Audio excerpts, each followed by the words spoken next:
Hurun global 1000 2025లో ప్రపంచంలో అత్యంత విలువైన కంపెనీగా ఏ కంపెనీ నిలిచింది? ఎన్విడియా. 2025 హురున్ గ్లోబల్ 1000 నివేదికలో ఎన్విడియా ప్రపంచంలోని అత్యంత విలువైన కంపెనీగా మారింది. ఏఐ డేటా సెంటర్ చిప్పులకు అపూర్వమైన డిమాండ్ కారణంగా ఎన్విడియా 2 స్థానాలు ఎగబాకి $4.63 ట్రిలియన్ మార్కెట్ క్యాపిటలైజేషన్తో అగ్రస్థానానికి చేరుకుంది. ఇక రెండవ స్థానంలో యాపిల్, మూడవ స్థానంలో మైక్రోసాఫ్ట్ నిలిచాయి. ఏవియా ఇంద్ర 2025 అనే ఎక్సర్సైజు భారతదేశం మరియు ఏ దేశం మధ్య ఉమ్మడి వైమానిక వ్యాయామం. రష్యా. భారత వైమానిక దళం డిసెంబర్ 15 నుంచి 22 వరకు రష్యన్ ఫెడరేషన్ ఏరోస్పేస్ ఫోర్స్తో కలిసి సంయుక్త వైమానిక విన్యాసం అయిన ఎక్సర్సైజ్ ఏవియా ఇంద్ర 2025ను నిర్వహించింది. ఈ ఎక్సర్సైజ్ ఏవియా ఇంద్ర దీర్ఘకాలిక ఇండో రష్యన్ రక్షణ సంబంధాన్ని ప్రతిబింబిస్తుంది మరియు 2014లో ప్రారంభమైన ఈ సిరీస్ను కొనసాగిస్తున్నది. వాడా నివేదిక ప్రకారం 2024లో డోప్ ఉల్లంఘనలకు సంబంధించి ప్రపంచ జాబితాలో ఏ దేశం అగ్రస్థానంలో ఉంది? భారతదేశం. వాడా దీని యొక్క పూర్తి రూపం ప్రపంచ యాంటీ డోపింగ్ ఏజెన్సీ. దీని యొక్క ప్రధాన కార్యాలయం మాంట్రియల్, కెనడాలో కలదు. దీని యొక్క నిర్మాణం 1999లో జరిగింది. తాజా ప్రపంచ యాంటీ డోపింగ్ ఏజెన్సీ నివేదిక ప్రకారం 2024లో వరుసగా 3వ సంవత్సరం భారత అథ్లెట్లు ప్రపంచ డోపింగ్ చార్టుల్లో అగ్రస్థానంలో నిలిచారు. ప్రాజెక్ట్ టైగర్ ప్రారంభమైనప్పటి నుంచి అత్యధిక పులుల మరణాలను నమోదు చేసిన రాష్ట్రం ఏది? మధ్యప్రదేశ్. 1973లో ప్రాజెక్ట్ టైగర్ ప్రారంభమైనప్పటి నుంచి మధ్యప్రదేశ్ భారతదేశంలో అత్యధిక సంచిత పులుల మరణాలను నమోదు చేసింది. 2025 చివరి నాటికి రాష్ట్రం మొత్తం మరణాల్లో దేశంలో అగ్రస్థానంలో కొనసాగుతోంది. 2025లోనే రికార్డు స్థాయిలో 54 పులుల మరణాలు సంభవించడంతో తీవ్రమైంది. కార్యక్రమం ప్రారంభమైనప్పటి నుంచి ఏ రాష్ట్రానికైనా అత్యధిక వార్షిక సంఖ్య. నాసా యొక్క 2025 ఇంటర్నేషనల్ స్పేస్ యాప్స్ ఛాలెంజ్లో అత్యంత స్ఫూర్తిదాయక అవార్డును గెలుచుకున్న భారతీయ జట్టు ఏది? ఫోటోనిక్స్ ఒడిస్సీ. చెన్నైకి చెందిన ఫోటోనిక్స్ ఒడిస్సీ అనే భారతీయ బృందం వారి ఉపగ్రహ ఇంటర్నెట్ భావన కోసం నాసా యొక్క 2025 ఇంటర్నేషనల్ స్పేస్ యాప్స్ ఛాలెంజ్లో అత్యంత ప్రేరణాత్మక అవార్డును గెలుచుకుంది. భారతదేశంలోని మారుమూల ప్రాంతాల్లో బ్రాడ్బ్యాండ్ యాక్సెస్ను విస్తరించే లక్ష్యంతో సావరిన్ దశలవారీ ఉపగ్రహ ఇంటర్నెట్ మౌలిక సదుపాయాలను ఈ బృందం ప్రతిపాదించింది. భౌగోళిక సూచిక అనగా జిఐ ట్యాగు చేయబడిన ఇండి నిమ్మకాయను ప్రధానంగా భారతదేశంలోని ఏ జిల్లాల్లో పండిస్తారు? విజయపుర, కర్ణాటక. డిసెంబర్ 19న కర్ణాటకలోని విజయపుర నుంచి జిఐ ట్యాగ్ చేయబడిన 3 మెట్రిక్ టన్నుల ఇండి లైమ్ ఒమన్కు ఎగుమతి చేయబడింది. గతంలో ఆగస్టు 24న 3 మెట్రిక్ టన్నులు దుబాయ్కు మొదట ఎగుమతి చేయబడ్డాయి. ఈ ఇండి లైము ప్రధానంగా కర్ణాటకలోని విజయపుర జిల్లాల్లో పండిస్తారు. దాని అత్యుత్తమ నాణ్యత, బలమైన వాసన, అధిక రసం దిగుబడి మరియు సమతుల్య ఆమ్లత్వం కోసం ఇది భౌగోళిక సూచిక జిఐ ట్యాగును పొందింది. ఏకత అనే వ్యాయామం భారతదేశం మరియు ఏ దేశం మధ్య వార్షిక ద్వైపాక్షిక సముద్ర వ్యాయామం. మాల్దీవులు.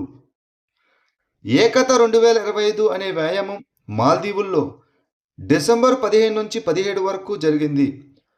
2017లో స్థాపించబడిన ఏకత అనే వ్యాయామం భారత నౌకాదళం మరియు మాల్దీవుల జాతీయ రక్షణ దళం మధ్య నిర్వహించబడే వార్షిక ద్వైపాక్షిక సముద్ర వ్యాయామం. 2025లో సాంస్కృతిక మంత్రిత్వ శాఖ పరిధిలోని ఏ సంస్థ 2 public relations society of India జాతీయ అవార్డులను గెలుచుకుంది. National council of science museums.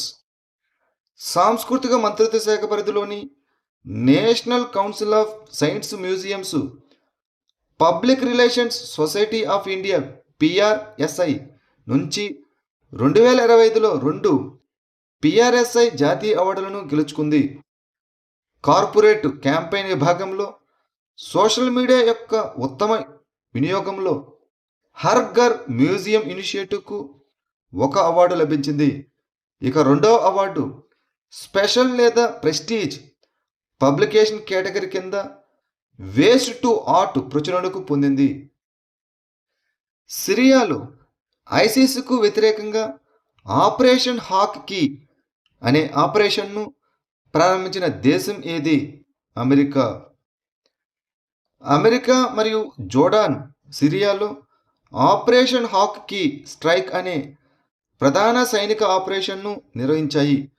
సిరియాలోని palmyra నగరంలో 2 అమెరికన్ సైనికులు మరణించగా మరో 3 గాయపడిన ఐసిసి దాడి తర్వాత ఈ చర్య వచ్చింది. ఐసిసి ఆయుధాలు మరియు స్థావరాలను లక్ష్యంగా చేసుకుని ఈ ఉగ్రవాద సంస్థను బలహీనపరచడం ఈ ఆపరేషన్ యొక్క లక్ష్యం. దేశంలో తొలిసారిగా జెడ్ పోస్ట్ ఆఫీసును నిర్వహించిన All India Institute of Medical Sciences ఏది? ఎయిమ్స్ విజయపూర్. జమ్మూ అండ్ కాశ్మీర్ తన మొదటి జెడ్ పోస్ట్ ఆఫీసును All India Institute of Medical Sciences విజయపూర్లో ప్రారంభించింది. ఇది భారతదేశంలో ఇటువంటి సదుపాయాన్ని కలిగి ఉన్న మొట్టమొదటి ఎయిమ్స్గా నిలిచింది. ఈ Z post office generation Z కోసం రూపొందించబడింది. ఇందులో ఆధునిక డిజిటల్ చెల్లింపు సౌకర్యాలు, సరళీకృత సేవలు మరియు పోస్టల్ బ్యాంకింగ్ మరియు బీమా సేవలకు సమగ్ర ప్రాప్యతలు ఉన్నాయి. 1.0 gigahertz 64 bit dual core micro processor అయిన ధ్రువ 64ను ఏ దేశం ప్రారంభించింది? భారతదేశం. భారతదేశపు మొట్టమొదటి స్వదేశీ సెమీకండక్టర్ ధ్రువ 64. ఈ ధ్రువ 64 అనేది దేశీయంగా అభివృద్ధి చేయబడిన 64 బిట్ సెమీకండక్టర్ ప్రాసెసర్. ఇది వ్యూహాత్మక, సురక్షితమైన, అధిక పనితీరు గల కంప్యూటింగ్కు మద్దతివ్వడానికి భారతదేశంలో రూపొందించబడింది. దీనిని సీడాక్ జాతీయ స్వావలంబన ఇనిషియేటివ్ల కింద అభివృద్ధి చేసింది. ఈ సీడాక్ అనగా centre for development of advanced computing. ఇటీవల వార్తలో కనిపించిన తెల్లమచ్చ వ్యాధి ఏ ఏజెంట్ వల్ల వస్తుంది? వైరస్ వల్ల. మత్స్య, పశుసంవర్ధక మరియు పాడి పరిశ్రమ మంత్రి రాజ్యసభకు తెల్లమచ్చ వ్యాధి గురించి తెలియజేశారు. ఇది రొయ్యలు, యాబీలు మరియు పీతల వంటి క్రస్టేసియలను ప్రభావితం చేసే అత్యంత అంటువ్యాధి వైరల్ ఇన్ఫెక్షన్. ఇది వైట్ స్పాట్ సిండ్రోమ్ వైరస్ వల్ల వస్తుంది. సముద్రపు ఉప్పు మరియు మంచినీటి వాతావరణాల నుంచి వచ్చే అన్ని డెకాపాడ్ క్రస్టేషియన్లు ఈ వ్యాధికి గురయ్యే అవకాశం ఉంది. కియోని వన్యప్రాణుల అభయారణ్యం ఏ రాష్ట్రంలో ఉంది? మధ్యప్రదేశ్. కియోని వన్యప్రాణుల అభయారణ్యంలో 2 అడవి కుక్కలు, దీన్నే దోల్స్ అంటాం, కనిపించినట్లు అటవీ శాఖ నమోదు చేసింది. ఈ కియోని వన్యప్రాణుల అభయారణ్యం మధ్యప్రదేశ్లో ఉంది మరియు పొడి ఆకురాల్చే అడవులను కలిగి ఉంది. ఈ దోలే అనేది అడవి కానిడ్ మాంసాహార జాతి. దీనిని భారతీయ అడవి కుక్క, ఈల కుక్క, ఎర్ర తోడేలు, ఎర్ర కుక్క మరియు పర్వత తోడేలు అని కూడా పిలుస్తారు. ఇది దట్టమైన అరణ్యాలు, పర్వతాలు, స్టెప్పీలు, పొదలు మరియు పైన్ అడవుల్లో నివసిస్తుంది. ఇది ఐయుసిఎన్ పరిరక్షణ హోదాలో అంతరించిపోతున్నట్లు జాబితా చేయబడింది. హన్సీని ఏ రాష్ట్రంలో 23వ జిల్లాగా ప్రకటించారు? హర్యానా. హర్యానా ముఖ్యమంత్రి నయాబ్ సింగ్ సైని హర్యానాలోని 23వ జిల్లాగా హన్సీని ప్రకటించారు.